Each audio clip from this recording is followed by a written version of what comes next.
Merhabalar, as they say in Turkey. How are you? It's good to be here, yeah. Well, I mean, 10th edition of this race, home at the Land of Legends. It's fantastic. Cool. Guys, if you don't know who this person is, you probably already have recognized the voice. The This voice is is the better voice than, of yeah. Iron Man. And the name of this beautiful, handsome gentleman is Gordon Graham. He's from South Africa. Hey guys, yeah, the voice is better than the face, huh? But the voice is what I hope you remember when you finish. It is actually my first encounter with you. I met you in Greece 4 years ago in Yeah. 2021. But first I heard your voice and I was like, I know this guy, but from where? Because when I raced in Ironman, I definitely heard your voice. Yeah, I've been doing this sort of semi-full time for about 9 years now. 9 years. Okay. Yeah, and I have called many people an Ironman and many people an Ironman finisher, because we only call you an Ironman when you finish Yeah. a full Ironman. Otherwise, we call you Ironman finisher. So there's a lot of people that probably know my voice but don't know me.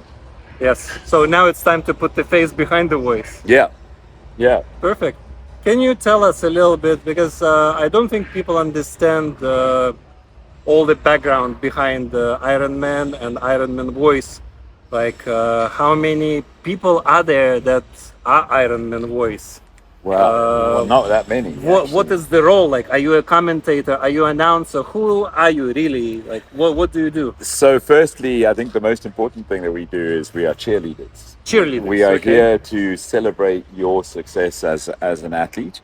Our job is to give you information during the day as well. And before the race, we'll do a race briefing with you. We'll share information about the race, because every race, even though it's an Ironman, they all have their small differences.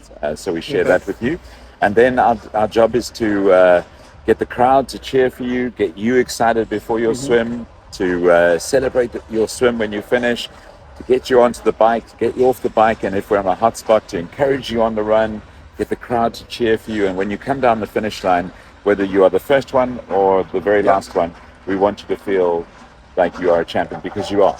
Yeah. I mean, if you look at how many people finish an Ironman, I think it's less than 0.8% of the population has actually finished an Ironman. That's so true, yes. if you're in that group of people that has made it just to get to the start line, is an amazing amount of commitment and a lot of hard work.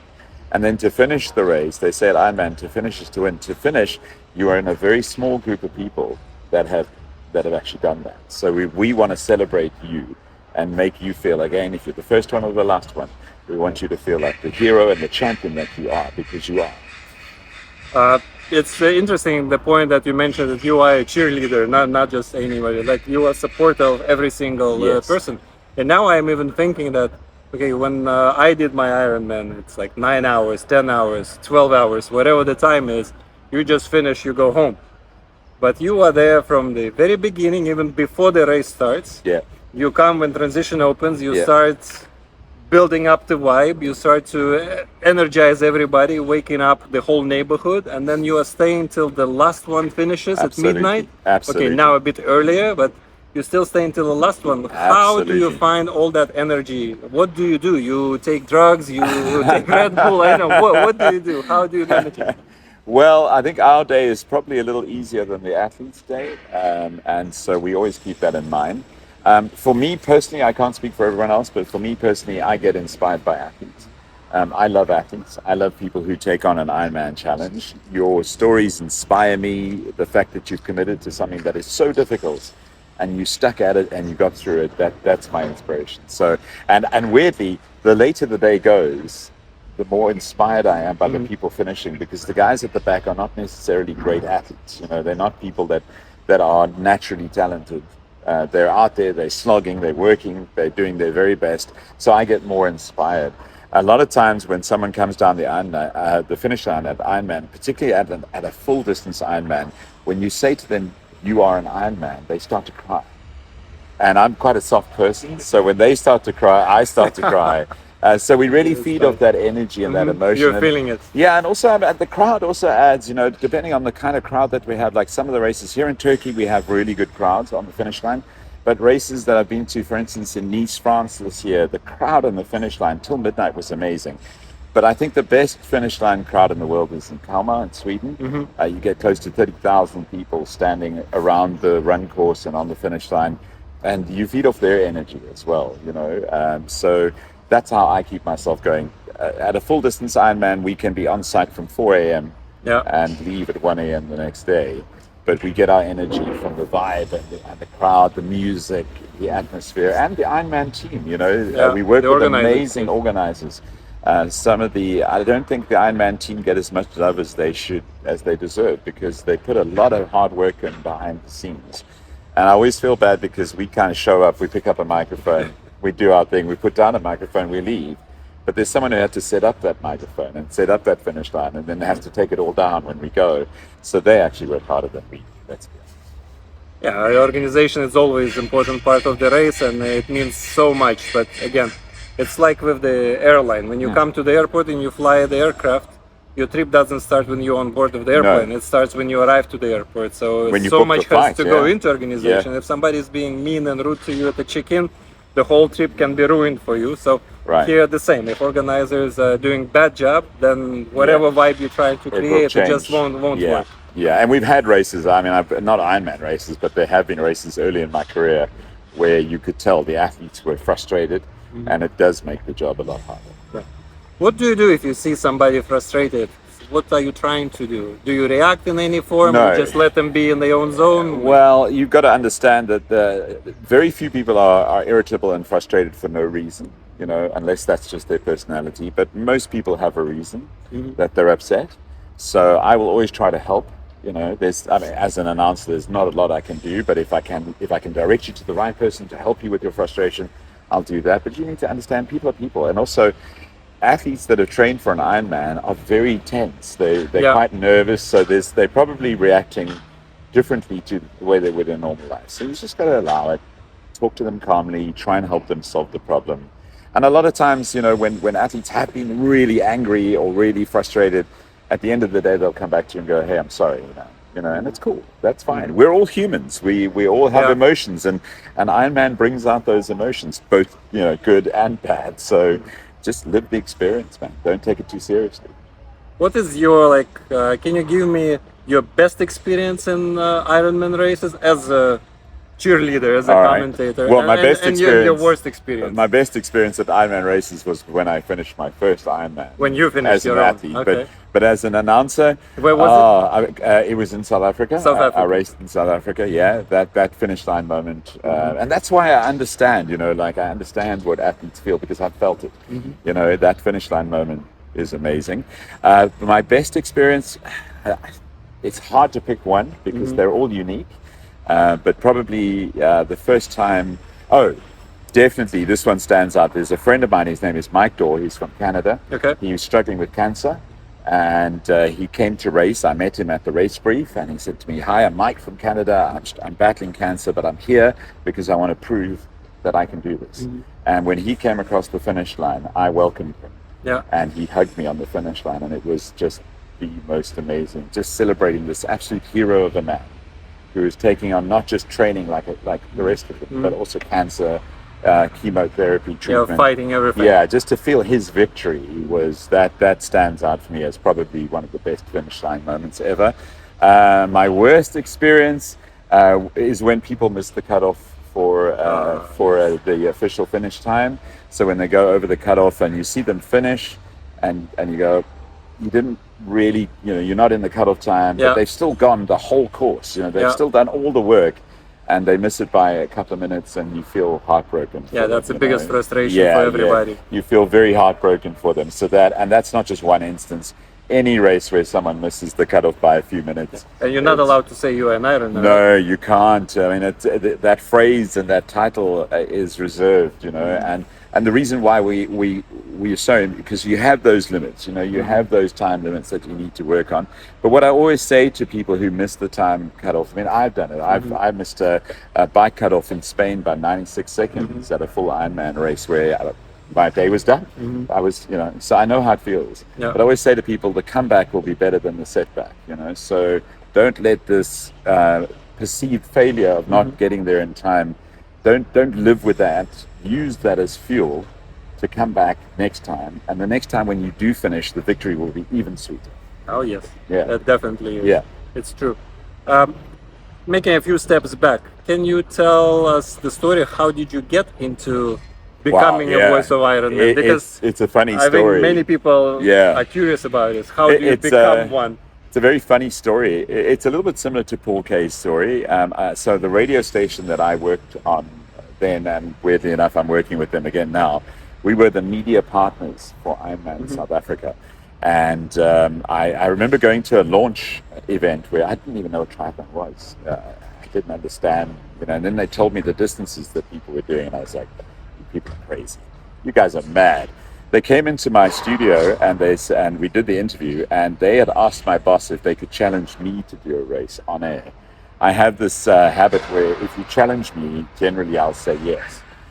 So I said, yeah, sure, I'll do it. I didn't even know how to swim properly. And then I did my first race, and I did another one. I ended up doing 5 70.3s and a couple of Ironman races. And then I said, look, I'm not going to race next year. I'm a little bit tired, so I'm not going to race. And they said, well, if you're not racing, would you like to announce? And I was like, yeah, okay, let's give it a try. I have huge admiration for Paul Kay and the way he made every athlete feel, even me. And I mean, I finished my Ironman race. I think it was close, 10 minutes from cutoff. And he made me feel like a champion, and I thought, I'd love to do that. So then I did a couple of races in South Africa. I was invited to the Middle East, to Bahrain, to work there. I went to Hungary, and then it's just kind of, snowballed from there, and more races, and working with great teams like the guys here in Turkey, and the French guys worked in Germany a couple of times. So it really all came from that interview on my radio show, many years ago. I think it was 2008. Nice. When I was interviewed and challenged to do a race. So, it's been a blessing. I mean, I get to travel, I get to meet amazing people like you, I get to hang out in beautiful locations and do something that I love. It's a privilege. Perfect. Many triathletes, especially the ones that do Ironman, they love to brag about how many races they have done, what type of races, how difficult it was. How many races have you done? So I've completed 5 70.3 races, and one of those was not an official Ironman race, but was a local race at the same distance, and a couple of full Ironman races, and a lot of standard distance and Olympic or sprint distance triathlons. I'm very slow though, so I believe that if you're going to pay for the time, you need to have to enjoy it all the full time. Yeah, so I enjoy every aid station. I enjoy every moment, and when I come down the finish line, I'm gonna enjoy it. So I make the most of what I paid for. Okay, basically. that's Yeah. good. Please wait for me at the finish line if I ever do a race again. Don't leave before I get there. Okay, just I'll be there. Just wait. And as the voice of Ironman, how many races have you done? Oh, This year wow. you told me you were in Greece, you were in Oman, you are now here in Antalya. So You go to Turkey Bahrain. twice this year, France 3 times this year. Ironman in South Africa, I did 2 races with them. So it normally averages, Ironman races averages probably about 12 or 13 Ironman races a year.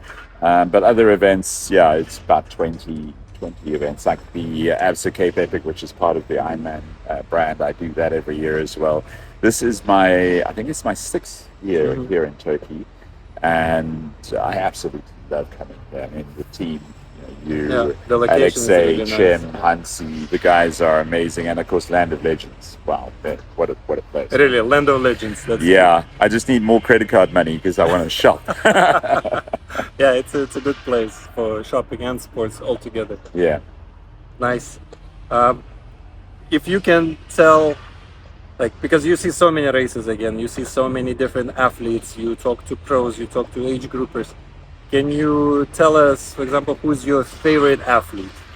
Wow. Okay. So in the beginning, when I first started, I started watching Ironman videos when Craig Alexander and Chris McCormack used to challenge each other. And I loved Crowe and Macca, that whole rivalry that was going on. And then when I was in Bahrain, I got to meet Macca. Chris McCormack, and just what a great guy, man. He was amazing, like really cool.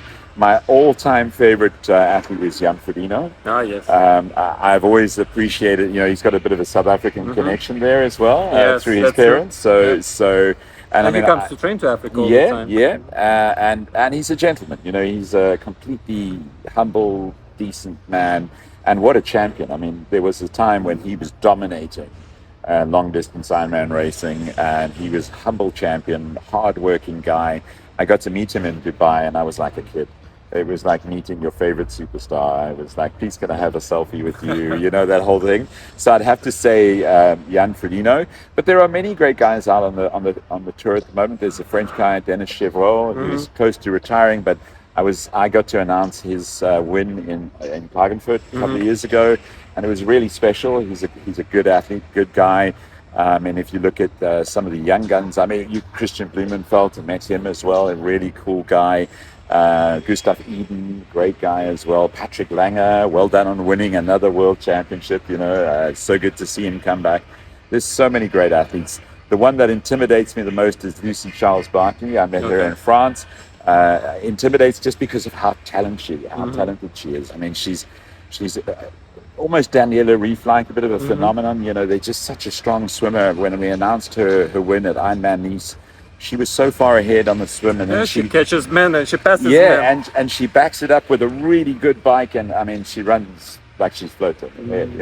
So I'd have to say, all-time favorite man would be Jan Frodeno. All-time favorite woman would be Christy Wellington, also from years gone by, because she came from never doing triathlon to just dominating Kona for how many years. And when I finished my first Ironman, she gave me my medal. The tradition of the champions always come back to hand out the last medal. So I got my medal, my very first full distance Ironman medal, from her, and she was smiling like she always does. Lovely. So Christy Wellington and Jan Frodeno for me are absolute legends. Love them. Beautiful.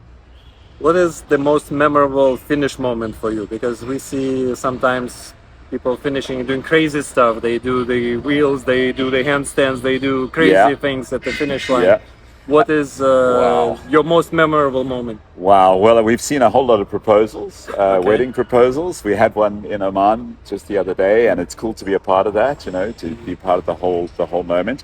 I think the guy that did 20 push-ups on the finish line, I think it was in Sackpolten, quite a few years ago. He was one of the last athletes to finish, and as he finished, he got under the arch and just bust out 20 push-ups there, and I thought, you've taken a long time to finish, but you still got energy. Perhaps if you didn't do the push-ups, you could have got a bit faster. But yeah, that one stands out for me. It's pretty cool. Yeah, that's cool.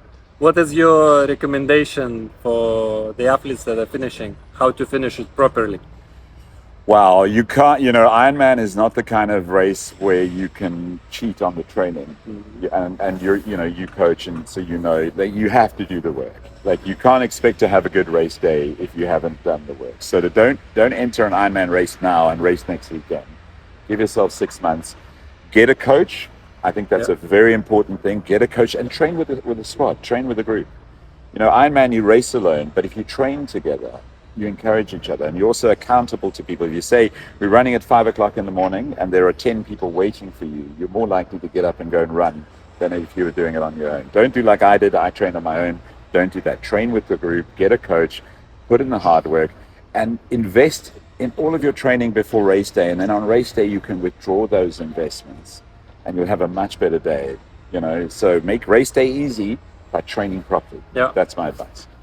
Guys, you heard. This is really good advice. I can 100% agree to that. And for celebration, what to do after? Oh, go to the after party. Yeah. Go to the awards, go to the slot allocation. Some people always say, but there's no chance I can get a slot. You never know. It might roll down. Go to the awards party, celebrate all of the podium finishes, be a part of the whole week. Do everything. Like, soak it all in. You're going to do maybe, a good athlete's going to do maybe 5 races a year. An average athlete's going to do maybe 2 or 3 races a year. So just be a part of everything. And when you finish, enjoy that finish line moment, enjoy your medal, go and sit in the athlete's garden, talk to other athletes, ask them about their day, because you always have those war stories, this point of the bike was hard, and on the run I was so hot, and then go to the awards, go to the after party if there is one. In South Africa, we've got DJ Dane that does the after party. Go to the party, have a beer with everyone, enjoy it. Once an Ironman, always an Ironman. No one can take that away from you. That's true. And if you're ever struggling in your life, on my wall in my office at home are my medals. And if I'm ever having a bad day, I'll always look at those medals and go, if I could get through that, I can do this. That's true. That's a really good piece of advice. Yeah. Gordon, thank you very much for your time. It is a pleasure as always you, my to work brother. with you and be with you at the events, and I hope it's not our last time. Yeah, we no, will see definitely each other not. Yeah. many years more. Guys, not. when you hear that distinct satin-like voice, please give a big round of applause to our voice of Ironman. To You Gordon are Graham. an Ironman. There you go. Perfect. Thank you, guys. Thank you.